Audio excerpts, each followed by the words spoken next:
नमस्कार दोस्तों स्वागत है एक और नई वीडियो में। इस वीडियो में मैं आप लोगों को बताऊंगा कि यूपी पुलिस के द्वारा बहुत बढ़िया वैकेंसी निकाला गया है, तो इसमें किस तरह से सिलेक्शन लेना है, आप लोगों को क्या क्या फॉलो करना है रूल, उन सभी बातों पे आज मैं चर्चा करूंगा। दोस्तों इसका नोटिफिकेशन जो है वो 23 दिसंबर 2023 को जारी किया गया है। अगर हम बात करें तो यहाँ पे लिखा हुआ है कि पुलिस में आरक्षी नागरिक पुलिस के पदों पर सीधी भर्ती 2023 का ये नोटिफिकेशन है। अगर हम आगे बात करें तो यहाँ पे जो है ना इसका वेतन बताया हुआ है कि 21,700 आपका वेतन मिलेगा। यहाँ पे देखिए आरक्षी नागरिक पुलिस में जो है ना, यहाँ पे जो अनारक्षित में 24,102 पोस्ट है, ईडब्ल्यूएस में 6,024 पोस्ट है, अन्य पिछड़ा वर्ग में यहाँ पे जो है ना 16,264 पोस्ट है, अनुसूचित जाति में यहाँ पे देखिए 12,650 पोस्ट है, अनुसूचित जनजाति में 1,201 पोस्ट है। टोटल मिला के यहाँ पे 60,244 वैकेंसी है। ये वैकेंसी इतनी बड़ी है कि आप इस चीज से अनुमान लगा सकते हैं कि इतनी बड़ी वैकेंसी जल्दी एसएससी जीडी में भी नहीं आती है। इतनी बड़ी वैकेंसी जो है ना, आप सोचिए कितना बड़ा वैकेंसी है, 60,244।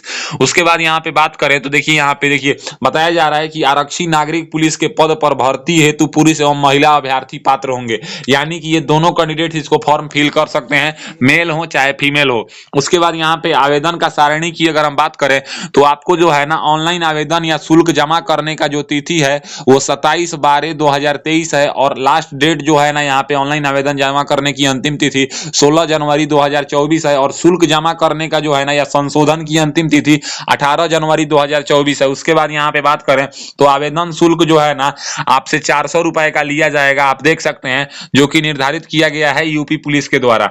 यहाँ पे अगर हम बात करें तो आपको जो है ना आपके पास नेशनलिटी होना चाहिए, भारतीय नागरिक आप होना चाहिए, तो आप इस फॉर्म को जो है ना भर सकते हैं। उसके बाद यहाँ पे जो है ना शैक्षणिक योग्यता के बारे में बताया हुआ है। देखिए शैक्षणिक योग्यता भारत में विधि द्वारा जारी स्थापित बोर्ड द्वारा 10वीं एवं 12वीं उत्तीर्ण या सरकार द्वारा मान्यता प्राप्त उसके समक्ष अर्हता होना आवश्यक है। यानी कि आपको 12th क्लास पास जो है ना ये होना आवश्यक है। आप यहाँ पे देखिए आवेदन करते समय अभ्यर्थी को अपेक्षित शैक्षणिक अर्हता अवश्य निर्धारित करनी चाहिए तथा उसकी अंक तालिका अथवा प्रमाण पत्र समय उसके पास उपलब्ध होने चाहिए। अपेक्षित अर्हता जो हेतु परीक्षा में सम्मिलित होते हुए एपियर अथवा सम्मिलित होने वाले एपियरिंग अभ्यर्थी पात्र ना होंगे। यानी कि अगर आप 12th में एपियर हैं तो आप इस फॉर्म को नहीं भर सकते हैं, आपको जो है ना 12th क्लास पास चाहिए ये फॉर्म को भरने के लिए। उसके बाद यहाँ पे जो है ना अगर मान लीजिए कि कोई 2-3 कैंडिडेट सिलेक्शन के लिए अगर सेम हो जाता है तो यहाँ पे उसके लिए बताया हुआ है कि आपको जो है ना अगर आपके पास एनसीसी सर्टिफिकेट है तो आपको जो है ना इसमें अर्हता दिया जाएगा। उसके बाद यहाँ पे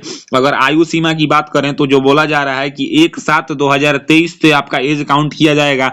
मिनिमम आपका एज जो है वो 18 साल से कम नहीं होना चाहिए और मैक्सिमम 22 साल से ज्यादा नहीं होना चाहिए। यहाँ पे बताया हुआ है कि 2 जुलाई 2001 से लेकर यहाँ पे 1 जुलाई 2005 के बीच में आपका एज होना चाहिए ये फॉर्म भरने के लिए। उसके बाद यहाँ पे महिला अभ्यर्थी के लिए बताया हुआ है कि 1/7/2023 को इनका भी एज काउंट किया जाएगा। 18 वर्ष से लेकर 25 वर्ष तक ये लोग फॉर्म भर सकती हैं।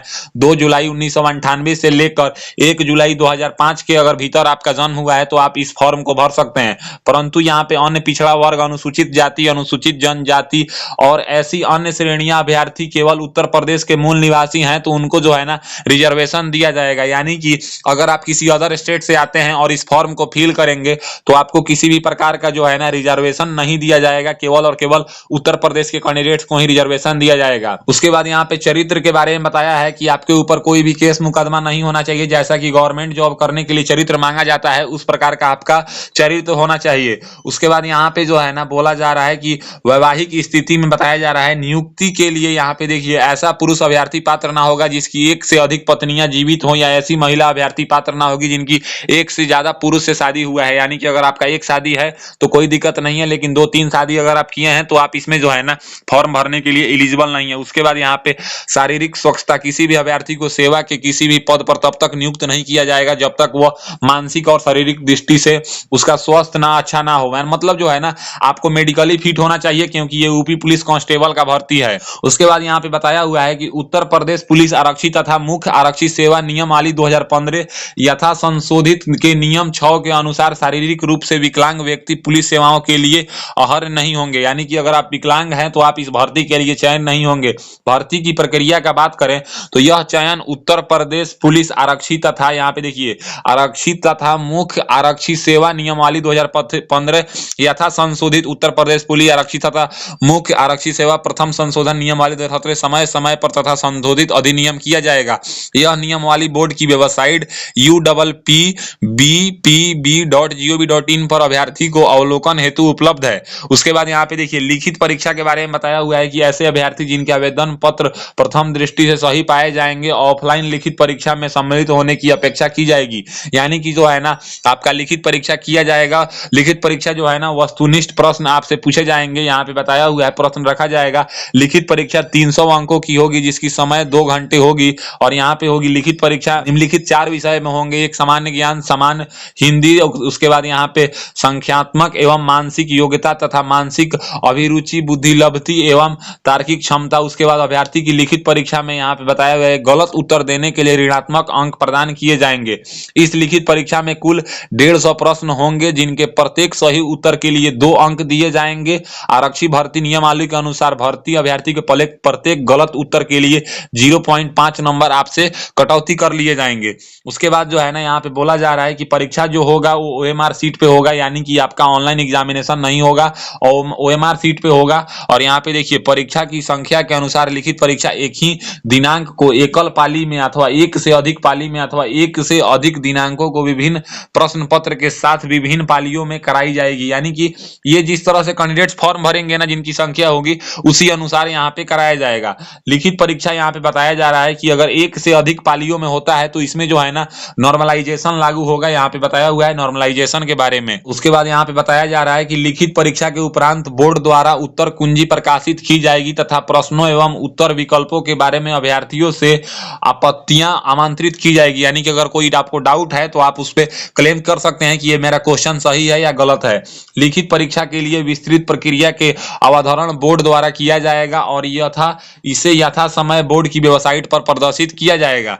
यहाँ पे टिप्पणी के बारे में बताया है कि लिखित परीक्षा OMR पर उत्तर पत्रक पर न होगी। प्रत्येक प्रश्न के उत्तर हेतु 4 विकल्प होंगे। अभ्यर्थी को उनमें से एक किसी विकल्प को चुनना है प्रश्न का सही विकल्प। उसके बाद यहाँ पे OMR का उत्तर पत्रता की 3 प्रतियां होंगी जिनमें से एक प्रति बाह्य एजेंसी द्वारा, द्वितीय प्रति तथा तृतीय प्रति अभ्यर्थी की होगी। यानी कि जो है ना आपको 3 प्रति होगा। आप एक प्रति बोर्ड को जाएगा, एक प्रति जो है ना यहाँ पे द्वितीय प्रति बोर्ड को जाएगा। यहाँ पे मतलब जो एग्जाम कंडक्ट कराएगा ना वो एक प्रति रख लेगा और जो एग्जाम जैसे यूपी पुलिस ले रहा है तो उसके पास एक प्रति जाएगा और तृतीय प्रति जो है ना अभ्यर्थी के पास यहाँ पे होगी। उसके बाद यहाँ पे बताया जा रहा है कि लिखित परीक्षा अभिलेखों को यहाँ पे बताया जा रहा है। देखिए उसके बाद यहाँ पे फिजिकल स्टैंडर्ड टेस्ट के बारे में बताया जा रहा है जिसमें जो है ना आपका DV भी कंडक्ट कराया जाएगा। यानी कि डॉक्यूमेंट्स मतलब जो वेरिफिकेशन होता है ना वो। लिखित परीक्षा में सफल पाए गए अभ्यर्थियों से अभिलेखों की समीक्षा पर शारीरिक मानसिक परीक्षण में सम्मिलित होने की अपेक्षा की जाएगी। कुल रिक्तियों की संख्या को दृष्टिगत रखते हुए बोर्ड द्वारा योग्यता के आधार पर राज्य की आरक्षण नीति के अनुसार इस परीक्षा के लिए बुलाए जाने वाले अभ्यर्थी की संख्या विनिश्चय किया जाएगा। यहाँ पे बताया हुआ है। अब देखिए डॉक्यूमेंट्स वेरिफिकेशन के बारे में। अब देखिए डॉक्यूमेंट्स वेरिफिकेशन जो होगा ना वो सब कुछ आपका लिया जाएगा, जैसे कि 10th 12th का मार्कशीट होता है, सर्टिफिकेट होता है।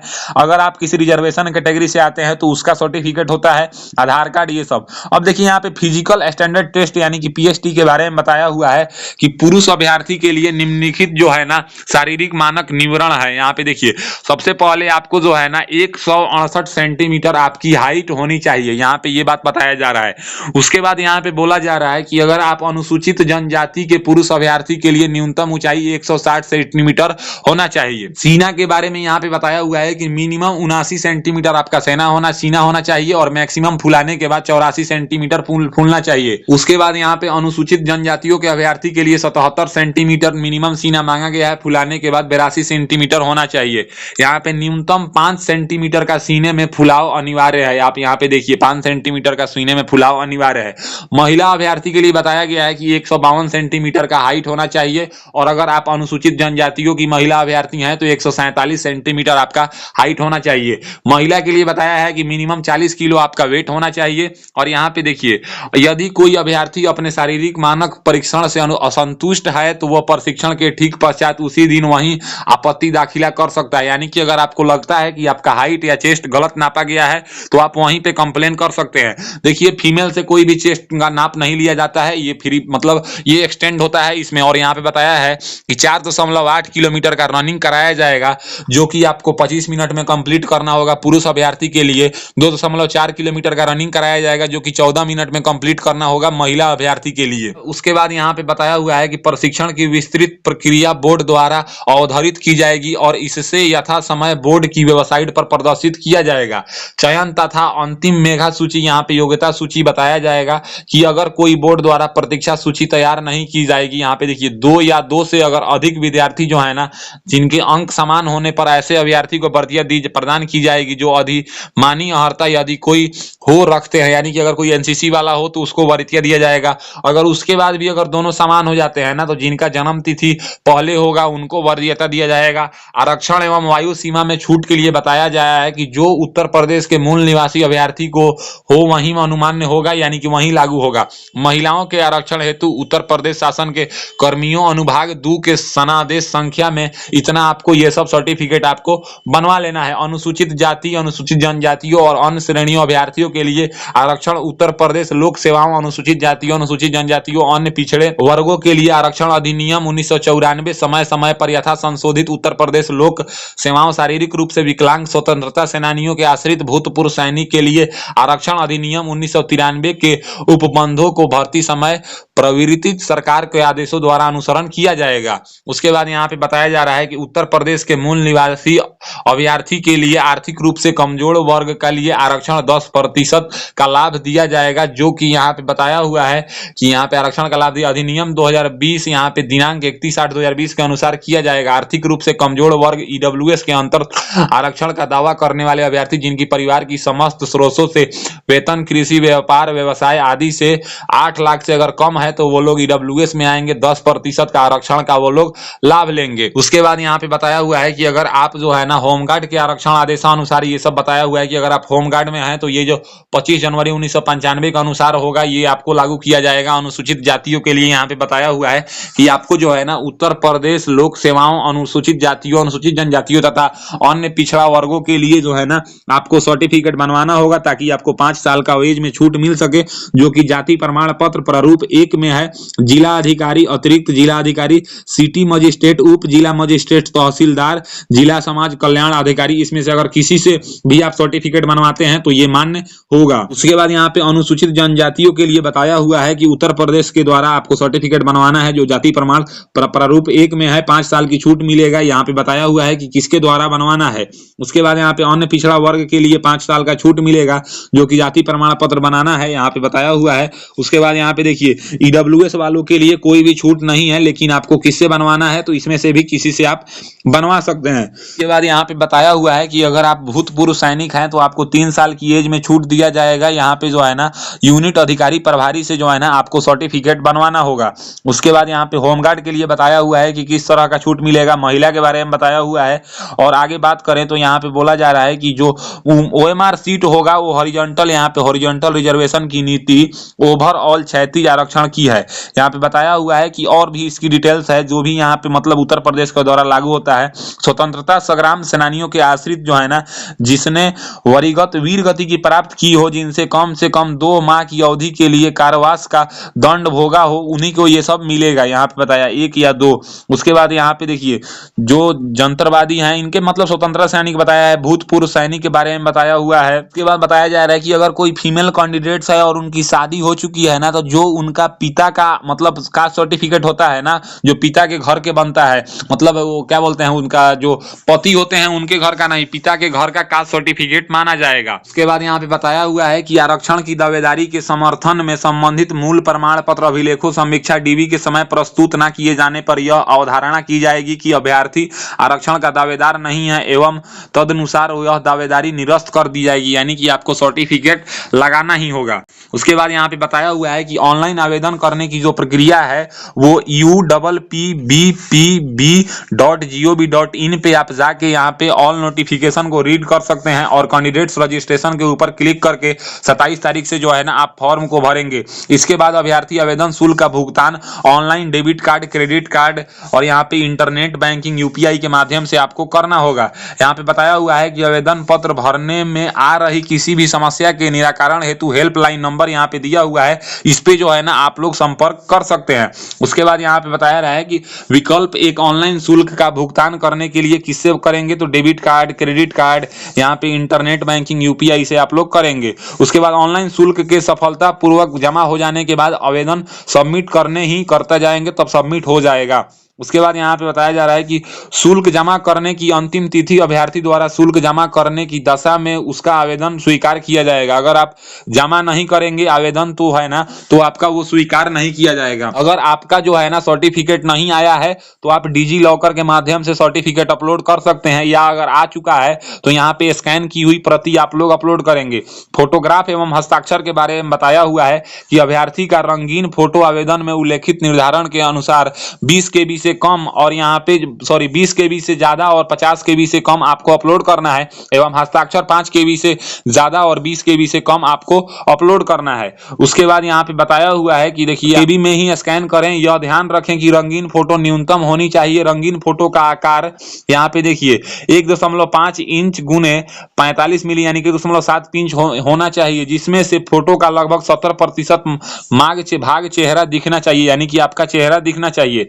यहाँ पे बताया रहा है कि चेहरे की छवि स्पष्ट दिखाई देनी चाहिए, तो अभी जो है ना वो फोटो आप लोग अपलोड करेंगे। यहाँ पे बताया हुआ है कि नामांकन के लिए फोटो 6 महीने से ज्यादा पुराना नहीं होना चाहिए। सफेद या हल्के ग्रे रंग की यहाँ पे साड़ी पृष्ठभूमि आवश्यक है। दाढ़ी के शिखर तक साफ होना चाहिए, और ये सब बात बताया हुआ है फोटो के बारे में। फोटो में जो है ना टोपी मोफलर आदि धारण नहीं करना है आपको। इस प्रकार अभ्यर्थी 3.5 सेंटीमीटर चौड़ा व 1.5 सेंटीमीटर लंबे कागज के टुकड़े पर काली स्याही से पूर्णतः हस्ताक्षर करेंगे। जेपीईजी या जेपीजी या जेपीईजी फॉर्मेट में 5 से 20 KB का जो है ना आप लोग सिग्नेचर अपलोड करेंगे। उसके बाद यहाँ बताया आवेदन प्रक्रिया में अभ्यर्थी प्रथम चरण में अपना पंजीकरण करेंगे, द्वितीय चरण में ऑनलाइन शुल्क का भुगतान करेंगे, तीसरे चरण में यहाँ पे देखिए तीसरे ऑनलाइन भुगतान करेंगे, तीसरे चरण में शुल्क जमा करने के उपरांत तो अभ्यर्थी पुनः बोर्ड की वेबसाइट पर आके अपना आवेदन पत्र पूरा विवरण साथ भरकर जमा करेंगे। और यहाँ पे बताया जा रहा है कि जो यूपी पुलिस का बोर्ड का भर्ती मतलब है ना, ये अगर बोर्ड कोई निर्णय निकालेगा तो वही निर्णय आखिरी निर्णय होगा। और यहाँ पे डेट है अपर सचिव भर्ती